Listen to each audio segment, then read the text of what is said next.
Diyos Ama naming nasa langit, maraming salamat po sa iyong pagmamahal. At lubos kaming nagpapasalamat sa iyong biyaya na ipinagkaloob mo sa amin sa pagkakataong ito upang kami ay magsama-sama at magkaroon ng pakikisama sa loob ng iyong salita. Diyos Ama, narito pa rin tayo sa gitna ng pandemya ng COVID-19. Marami pa rin tayong pinagdadaan ng mga pagsubok sa ating trabaho, sa ating pananalapi, sa ating pamilya, at maging sa ating buhay pananampalataya. Sa simbahan, ngunit Ama naming Diyos, hinihiling namin sa panahong ito na sa pamamagitan ng kapangyarihan ng iyong salita at ng liwanag na nagmumula sa iyong pagkatao, Ama, ay madaig at maitapon ang lahat ng kahirapan at kadiliman. Apang hindi lamang namin maranasan ang iyong kaluwalhatian, Amang Diyos, kundi upang mapatotohanan din namin ito. Dalangin namin, Panginoon, na habang patuloy naming pinag-aaral ang pagkapari ngayong buwan, naway makita namin mismo kung paano itutunay na pagkapari. Isang patotoo kung paano kami dapat mamuhay sa harap mo ng may pananampalataya. Naway kami, Amang Diyos, ay tunay na maging iyong mga espiritual na pari sa iyong bansa, Ama, upang aming maisagawa ang wastong pagsamba na nasa espiritu at katotohanan sa harap mo. Maraming salamat po, Ama. Yan. Ang seryeng English History of Redemption, Tomo 6, ay ilalatala ngayong buwan at ipamamahagi sa susunod na buwan. Hinihiling namin, Amang Diyos, hindi lamang para sa aklat-anim at hindi lamang para sa serye mismo ng kasaysayan ng pagtubos, kundi, Ama, na ang salita ng kasaysayan ng pagtubos ay maipahayag hanggang sa mga dulo ng mundo. Ama, samahan mo kami sa pag-aaral na ito. Naway ang iyong salita ay maging inspirasyon, buhay at liwanag sa amin. Panginoon, gabayan mo kami mula simula hanggang wakas ng aming pag-aaral at sa aming pananampalataya. Maraming salamat. Dalangin namin ito sa pangalan ni Jesus. Amen. Kaya naman, maraming salamat muli sa iyo para sa pagsali sa amin. Ito ang aming ikatlong pag-aaral sa buwan ng Marso ng taong 2021. At gaya ng alam ninyo, ang tema ng ating pag-aaral ngayong buwan ay ang pagkasasardote at ang kasaysayan ng pagtubos. At ngayon, ito ang unang kalahati ng isang pag-aaral na pinamagatang ang pagkasaserdote at ang panganay. Ang pagkasaserdote at ang panganay. Kaya tatapusin natin ang buwan ito sa pagtalakay tungkol sa panganay at sa pagkasaserdote. At ang ating pambungad na kasulatan mayon ay ang Exodo, Kabanata 4, talata 22. Kaya meron ako nito dito sa screen. Kaya bakit hindi natin ito basahin ng sama-sama? Saan man tayo naroon? Exodo, Kabanata 4, talata 22. Hangda na, simula na. Kung magkagayoy, sasabihin mo kay Paraon, ganito ang sabi ng Panginoon, ang Israel ay aking anak, aking panganay. Ipinanganak? Ito ang salita ng Diyos. Amen. Kaya anong sitwasyon dito? Pinatawag ng Diyos ang Israel na kanyang anak. At hindi lamang ito ang Israel, gaya ng pagpapalit ng pangalan kay Jacob. Ito ang Israel, ang bansa. At alam mo, kasulod ng pipa ng tanglaw, ang mga pangakong ginawa kina Abraham, Isaac at Jacob at sa anak ni Jacob na si Jose. Isinugo siya sa Ehipto ng mas maaga pa ayon sa pangangasiwa ng Diyos.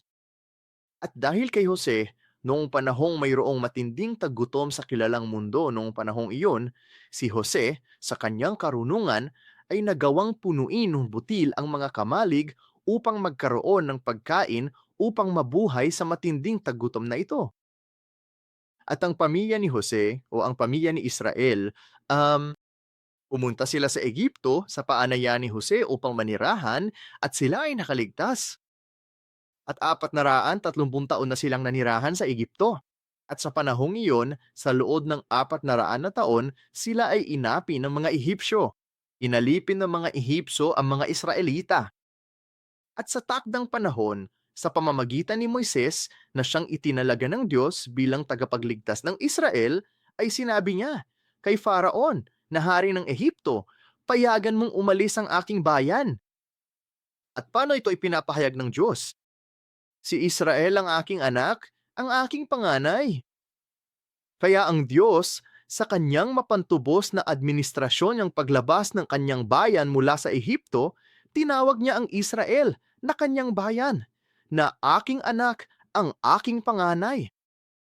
at ang ika-6 na aklat ng seryeng History of Redemption. Tinatalakay nito ang kahalagahan ng panganay at kung paano ito nauugnay sa mga Levita at kung paano ito nauugnay sa pagkasaserdote.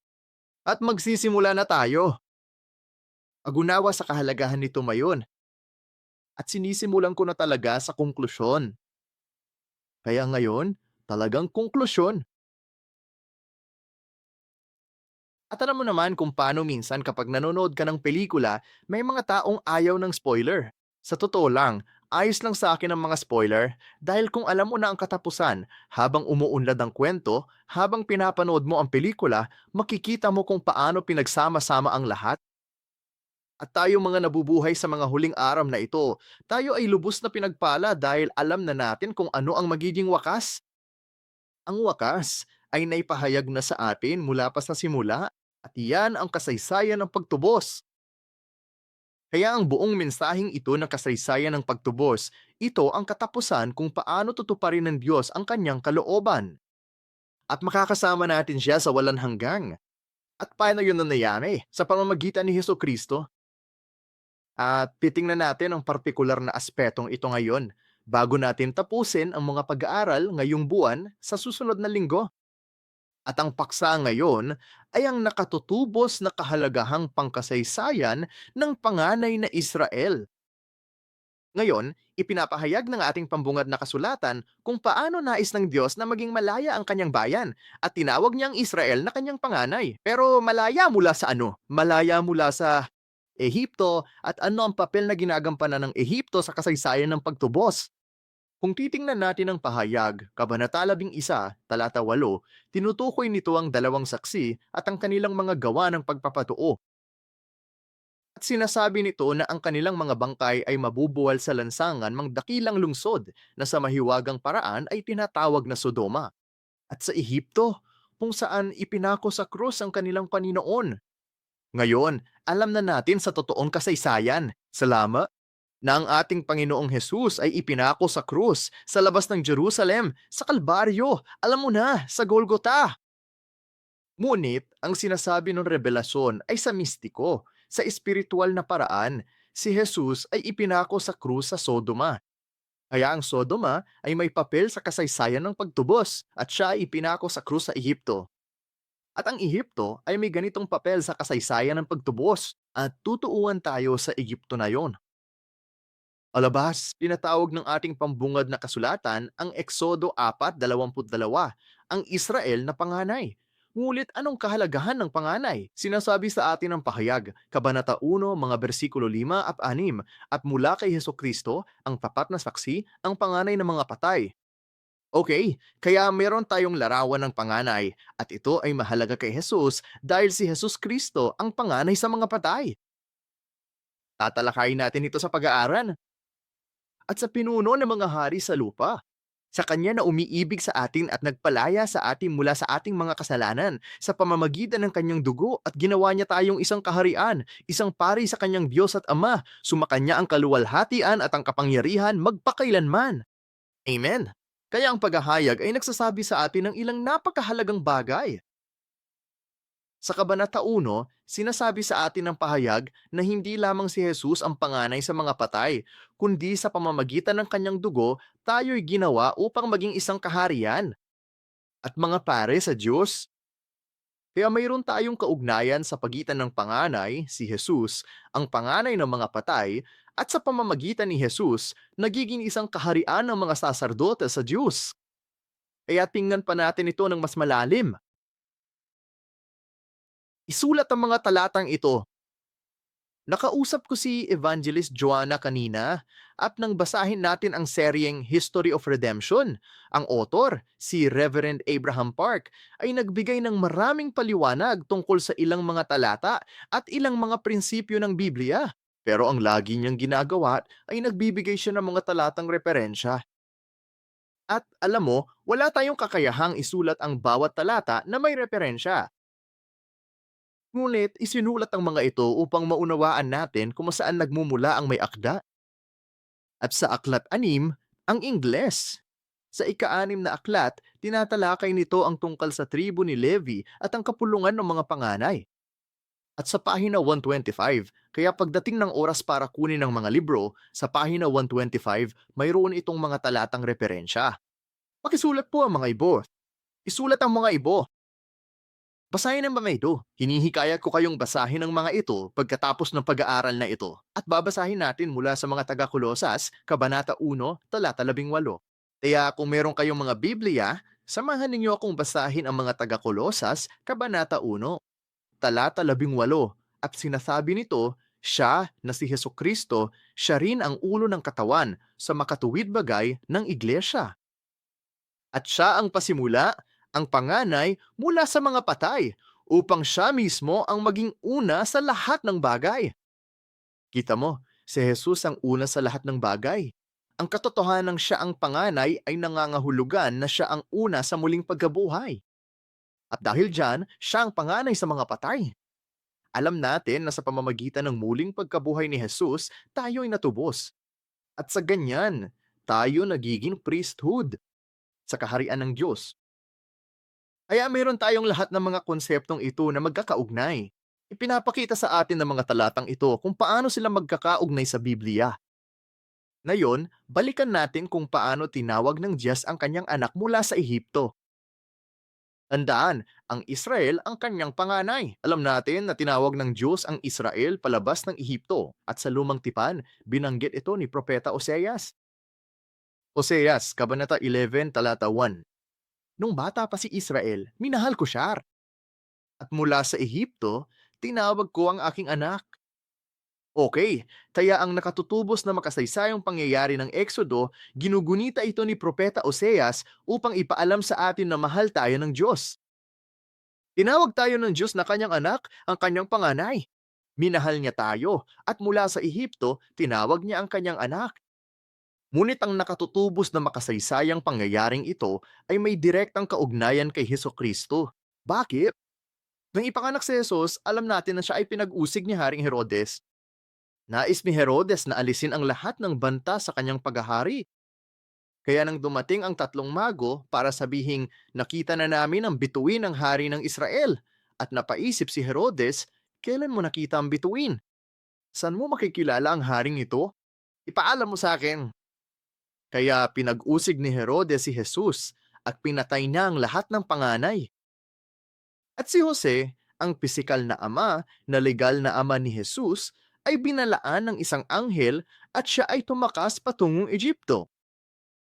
At sinipin ni Mateo si Osea sa pangyayaring ito upang ipakita kung paano direktang nauugnay ang makasaysayang pangyayari ng pag-alis sa mga Israelita sa buhay ni Hesus Kristo. Kaya Mateo, kabangapa 2:4-5. Kaya tumayo si Joseph at dinala niya ang bata at ang kanyang ina samantalang gabi pa at umalis patungong Egypto. Nanatili siya roon hanggang sa pagkamatay ni Herodes. Ito ay upang matupad ang sinabi ng Panginoon sa pamamagitan ng propeta. Mula sa Ehipto, tinawag ko ang aking anak. Kaya kung ang paglabas ng Israel sa Ehipto sa panahon ng pag-alis ay isang katuparan ng salita ng Diyos at ng kanyang tipan, nakikita natin ang katuparan nito. Sa isang banda, sa pamamagitan ng bansang Israel, ngunit ito ay katuparan kay Jesus. Sinasabi ni Mateo na ito ay upang matupad ang salita ng propeta. Mula sa Ehipto, tinawag ko ang aking anak. Kaya nakikita natin kung paano, mula sa lumang tipan, ang salita ng Diyos, ang makasaysayang pangangasiwa ng Diyos ay may direktang aplikasyon kay Jesus.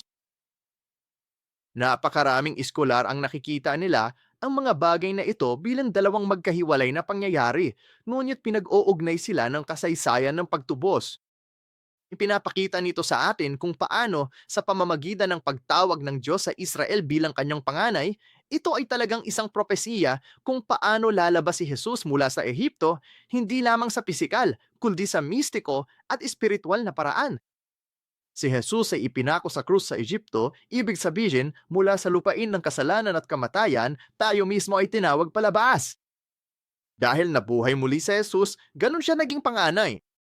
At sa pamamagitan niyan, tayo ay nagiging kapulungan ng mga pangangay.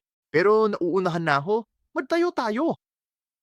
Ano ang ibig sabihin ng paglabas sa Ehipto? Sa pisikal na paraan, ang paglabas sa Ehipto patungo sa lupang pangako. Makikita natin iyan sa Exodo. Sa espiritual na aspeto, ang lisanin ng mundong ito at makapasok sa langit. Nakikita natin ito sa buhay ni Hesus Kristo. Pero ano nga ba ang implikasyon nito? Upang malampasan ang kamatayan at makamit ang buhay na walang hanggang. Kaya kung natatandaan natin noong nakaraang linggo, pinag-aralan natin ang kahalagahan ng binyag sa tribo ni Levi at kung ano rin ang kahulugan nito para sa mga pari.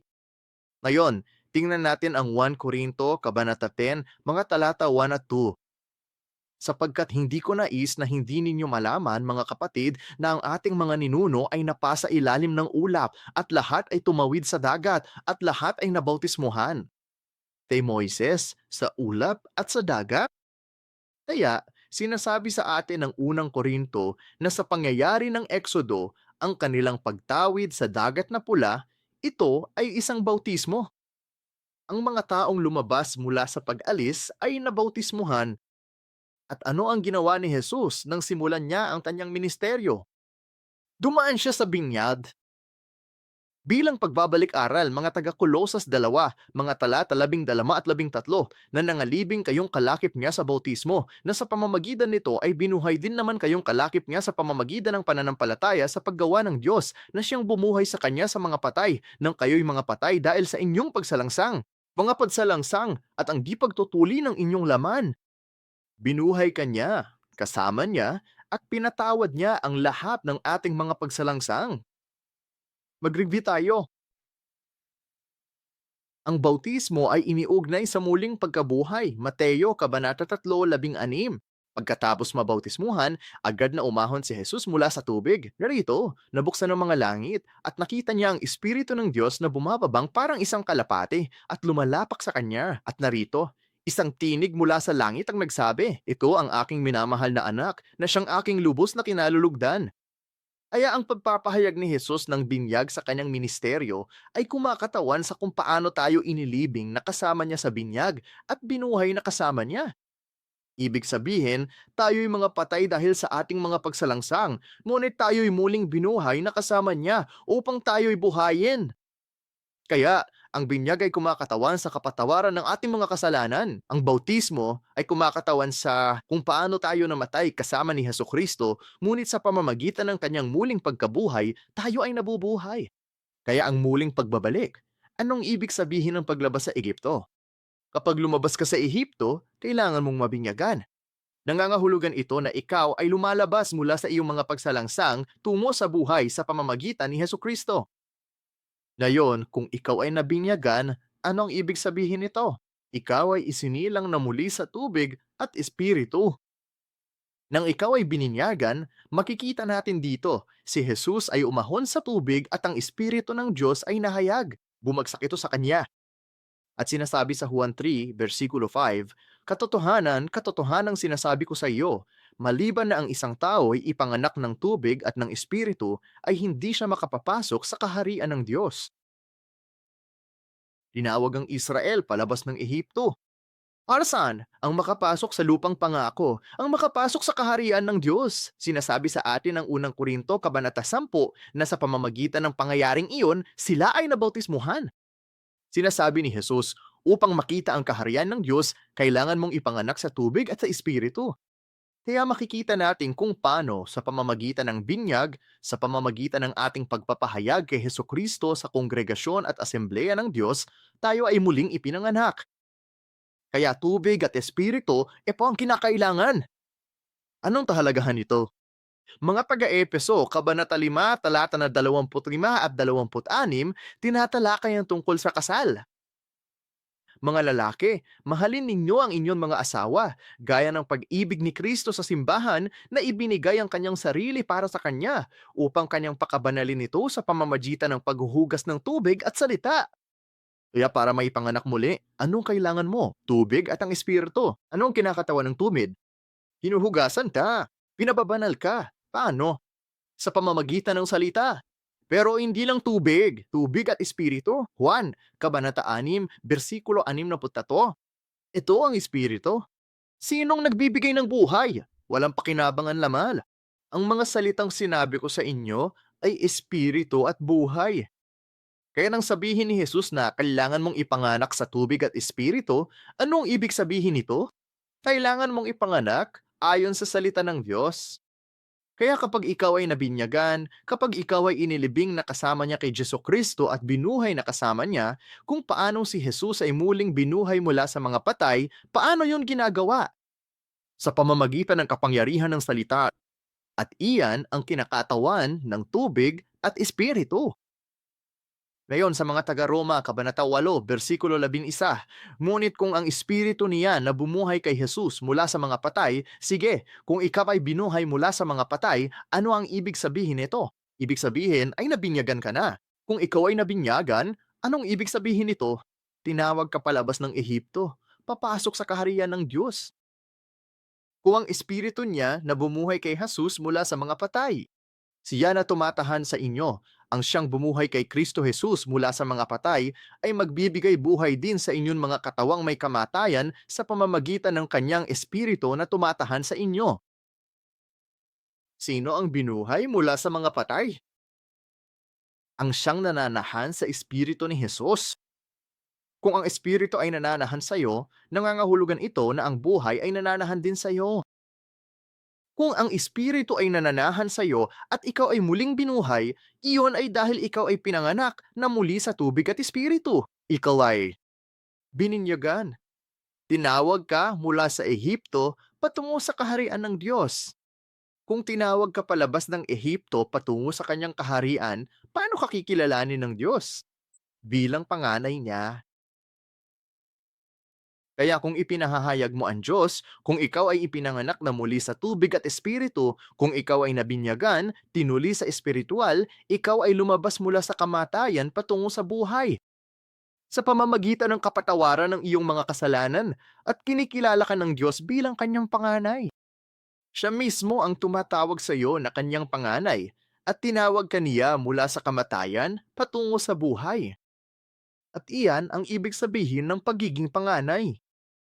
Ngayon, babanggitin ko ulit ang Kolosas Kabanata 1, talata 18. Tandaan, isa ito sa mga talatang nabanggit kanina. Kaya basahin nating muli ang lahat habang inaalala ang ating tinalakay. At ito nga ay nasa Kolosas Kabanata 1, talata 18 hanggang 20. Siya rin ang ulo ng katawan, ang iglesia. Siya ang pasimula, ang panganay na binuhay mula sa mga patay, upang siya mismo ang maging una sa lahat ng bagay. Sapagkat minabuti ng Ama na ang buong kapuspusan ay manahan sa Kanya, at sa pamamagitan niya ay ipagkasundo ang lahat ng mga bagay sa Kanyang sarili, na pinapayapa sa pamamagitan ng dugo ng krus. Sa pamamagitan niya, sinasabi ko, maging mga bagay sa lupa o mga bagay sa langit. Ikinalulubod ng Ama na ang buong kapuspusan ay manahan sa Kanya. Versikulo 11, versikulo 20, sa pamamagitan niya upang ipagkasundo ang lahat ng bagay sa kanyang sarili. At sa pakikipagkasundo ng lahat ng bagay sa kanyang sarili, anong ibig sabihin nito? Kinailangang lumabas ang Israel mula sa Ehipto patungo sa kaharian ng Diyos upang bumalik sa Diyos upang tuparin ang salita ng Diyos. At ginawa ito ni Jesus para sa atin sa espiritual na paraan na ipinagkakasundo ang lahat ng bagay sa kanyang sarili sa pamamagitan ng ang dugo niya.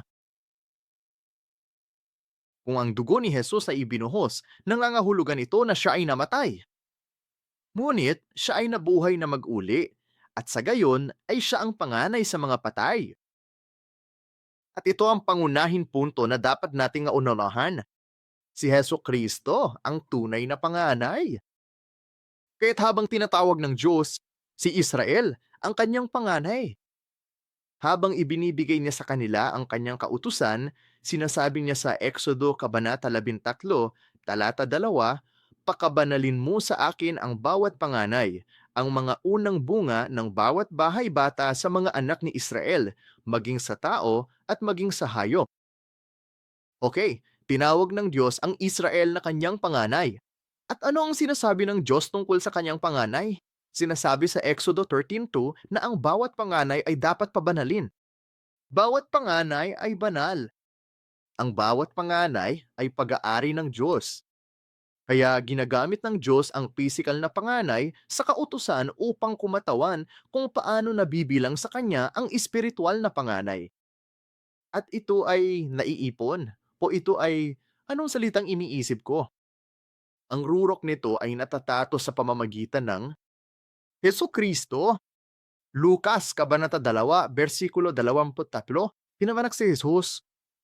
Pumunta sila para ihandog siya. At bakit gustong ialay ng mga magulang ni Jesus ang kanyang sarili? Lucas 2:20, gaya ng nasusulat sa kautusan ng Panginoon, ang bawat panganay na lalaki na nagbubukas ng sinapupunan ay tatawaging banal sa Panginoon. Tumingin ka ripo, Lucas, Kabanata 2, versikulo 23, at ito ay inilalapat kay Heso Kristo. Ano ang ibig sabihin ng bawat panganay na lalaki na nagbubukas ng sinapupunan? Bawat panganay na ipinanganak. Kaya kailangan tayong ipanganak na muli. Sa isang diwa, tayo ay lumalabas sa isang sinapupunan. At ang bawat ipinanganak sa ganitong paraan ay tatawaging banal sa Panginoon. Ang bawat panganay ay banal sa Panginoon. Tandaan natin ito sampali. Ang anay, banal sa Panginoon. Numit ang ekspresyong ito ay banal sa Panginoon. Ano kahalagahan nito? Sa Exodo, Kabanata 28, binabanggit nito ang tungkol sa mga kasuotan ng saserdote. At sa talata 36, mayroong isang plake na ipinapapahid sa noo ng pare. Exodo, Kabanata 28, versikulo 36, gagawa ka rin ng isang laminang yari sa purong ginto. At iukit mo roon na parang ukit ng isang tatak, banal sa Panginoon. Kaya, ang mataas na pangari, nakasuot ng turban at may suot na laminang gawa sa purong ginto. Ito ay nakaukit na parang isang tatak at sinasabi, banal sa Panginoon. Sige, sundan natin ang temang ito. Ang bawat panganay ay banal sa Panginoon. Ang mataas na saserdote may tatak sa kanyang ulo na nagsasabing, banal sa Panginoon. Wala ba tayong kantang kinakanta rito? O sa simbahan namin, alam mo na, sa Zion. Anong tawag dito? Ang awit ng mga tinatakan sa bundok ng Siyon. Parang ganun. Pasensya na tala na.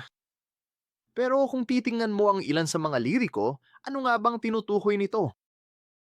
Yung mga natatakan, yung mga kabilang sa panganay na asembleya ng Diyos, natatakan, banal sa Panginoon. Ngayon, Hebreo, Kabanata 12, versikulo 22 at 23. Ngunit kayo'y nagsilapit sa bundok ng Zion at sa lungsod ng Diyos na buhay, ang makalangit na Jerusalem at sa mga di mabilang na anghel.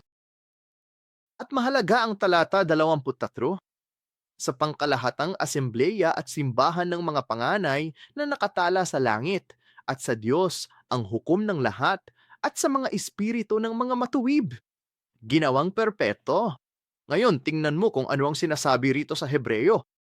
Nakarating na tayo sa bundok ng Siyon, ang makalangit na Jerusalem. Ho? Anong pupuntaan mo? Versikulo 22, ang pangkalahatang asambleya at simbahan ng mga panganay. Sino ang mga nakatala sa langit? Ngayon, samahan ninyo akong basahin ang inyong mga Biblia, ang pahayag, Kabanata 14, mga talata 1 at 5. Andaan natin ito Nakarating na tayo sa bundok ng Siyon. Nandito na kami sa kapulungan ng mga panganay.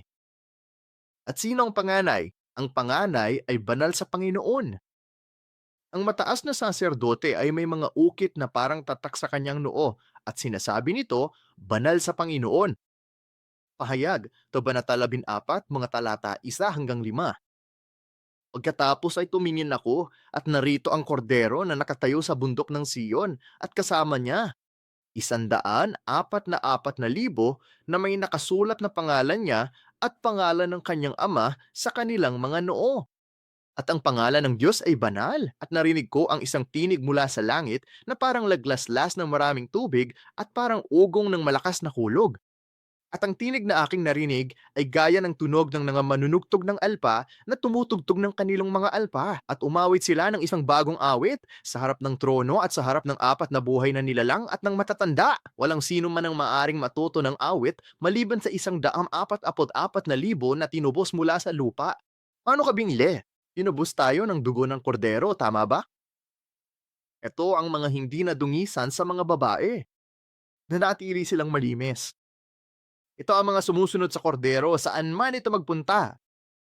Ang mga ito ay tinubos mula sa mga tao bilang mga unang bunga sa Diyos at sa kordero.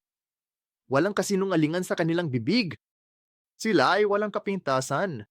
Kaya nakikita natin sa pagtitipong ito ng 144,000 na sila ay talagang pumupunta sa bundok Siyon. At sino sila? Sila ay walang kapinsanan. Sila ang mga unang bunga. May nakasulat na pangalan ng Diyos sa kanilang mga noo. Ngayon, kung babalikan mo ng mas maaga ang Apokalipsis Kabanata 7, mga talata 1 hanggang 3, sa talata 3, sinasabi nito, alam mo, ang mga anghel, pinipigilan nila ang apat na hangin ng lupa. Alam mo, ito ay panahon ng matinding takot at pagkamangha. Ngunit sa talata 3, pahayag 7:3 na nagsasabi, huwag ninyong pinsalain ang lupa o ang dagat o ang mga punong kahoy hanggang sa aming matatakan sa kanilang mga noo ang mga alipin ng ating Diyos. Kita nyo? Ang mataas na saserdote. May tatak, isang plake na parang tatak sa kanyang noo. Ang panganay ay tinapakan. Ang panganay ay banal sa pangnoom. Kaya sa mga huling araw na ito, ang panganay na kongregasyon ay binili ng dugo ng kordero. Sila ay selyado. Sila ay banal sa Panginoon. At paano natin mauunawaan ang kabananan? Ito ay sa pamamagitan ng panganay. Hindi. Ito ay ipinapahayag sa pamamagitan ng mga Levita. Mga bilang kabanatang 3, mga talata 12 hanggang 13. Ngayon, narito, aking kinuha ang mga Levita mula sa mga anak ni Israel sa halip na lahat ng panganay. Ang mga panganay na lumalabas sa sinapupunan sa mga anak ni Israel upang ang mga Levita ay maging akin. Kaya ang mga napag-usap natin tungkol sa panganay at kung paanong si Jesus ang tunay na tagatubos ay pinapakita ng mga Levita. Tulad ng makikita natin sa susunod na linggo, ito ay pinapahayag sa pamamagitan nila. Sa pamamagitan ng pagkasaserdote at ng mataas na saserdote bilang 3:13. Para sa lahat, ang mga panganay ay akin. Nang lipunin ko ang lahat ng panganay sa Ehipto, sila ay aking pinabanal. Pinabanal ko para sa akin ang lahat ng panganay sa Israel, mula sa tao hanggang sa hayop. Magiging akin sila. Ako ang Panginoon. Ang mga Levita ay tinawag upang maging espiritual na panganay. Ginawa ng Diyos ang kanyang mga probisyon. Sinabi niya, lahat ng panganay ay akin. Dayon, ito ay kinakatawan sa pamamagitan ng mga Levita. Ang mga Levita ay may ministeryo ng pangangasiwa ng pagsamba para sa buong bansang Israel. Ang Israel ay tinatawag ding panganay ng Diyos. Ang ating pambungad na kasulatan, Exodo 4:22, tayo ang espiritual na panganay. Kaya upang maunawaan ang mapantubos na pangangasiwa na ipinapahayag sa pamamagitan ng ating pananampalataya at pag-amin, kailangan nating maunawaan ang mga Levita. Kailangan nating maunawaan ang pagkasaserdote dahil tayo ay tinawag upang maging bansang pari sa harap ng Diyos. At kailangan nating maunawaan ang mataas na saserdote dahil si Jesus ang tunay na mataas na saserdote at siya ang pinakauna. Panganay ng pagkabuhay muli. Kaya muli, babalik ako sa mga talatang ito. Ito ang takdang aralin mga taga-Roma, Kabanata 8, versikulo 20, isang mga taga-Korinto, Kabanata 15, versikulo 20 at 23, mga Hebreyo, Kabanata 1, versikulo 6, mga taga-Kolosas, Kabanata 1, versikulo 8. Kung tila medyo gulo ito, sinadya ko itong gawin dahil magsisimula na tayo rito sa susunod na linggo. Kaya sa susunod na linggo, tatalakayin natin ang kahalagahan ng mga Levita at ang kanilang representasyon bilang mga panganay. Ngayon, sa mga Levita, meron kayong lahi ng pagkasasardote at iyon ang lahi ni Aaron. Kung masasabi mong may panganay sa mga Levita, masasabi nating si Aaron ay kinatawan yan at ang kanyang lahi ay ang mga saserdote. Ngayon, sa mga pari, mayroon din kayong lahi ng mga panganay. Ang pangangay mula kay Aaron ang talangang kanan ng mataas na pagkasaserdote. Kaya nakikita natin kung paano ang konseptong ito ng panganay. Mula kay Aaron sa mataas na saserdote, mga saserdote, Levita, hanggang sa bansang Israel. Ito ay sumasalamin sa ating spiritual na aspeto. At ito ay humahantong kay Heso Kristo bilang ang tulay na panganay.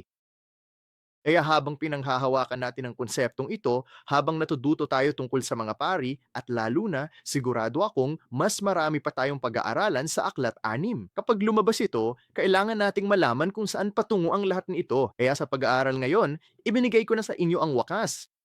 Medyo, kaya magpapatuloy tayo mula rito sa susunod na linggo at umaasa akong babanggitin ninyo ang mga talatang ito.